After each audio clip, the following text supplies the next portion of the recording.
Okay, guys, I had a couple questions from some of you that asked whether or not, if you're holding an open house, whether someone coming into the open house is required to sign a buyer broker agreement or a PSRA agreement.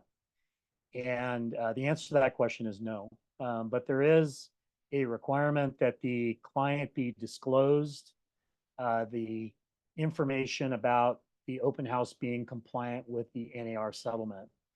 And so that's what this document is, the open house visitor non-agency disclosure and sign-in document. So what you have is you have this document available, and it is for the address and it is for the agent that's holding the open house.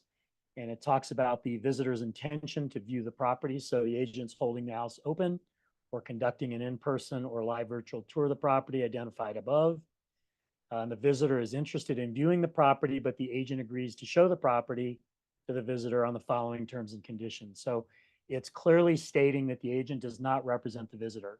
Okay, so the visitor is either represented by someone else or they are unrepresented. And so this is a clear distinction in item number one. Item number two, the communication with the agent at the open house is for the benefit of the seller. So everything that the agent is doing, they are there working on behalf of the seller. Bullet point number three, communication with the agent are not confidential. So it's putting the person on notice. Hey, if you tell me something, then I'm not going to hold it confidential. I have the right to give that information to the seller. And then it goes on to say if the visitor writes an offer on the property through the agent, at that time, the agent will disclose if the agent or the agent's broker represents the seller exclusively or both the seller and the visitor. So they would need to enter into a buyer broker agreement if they want to be represented by the agent holding the open house.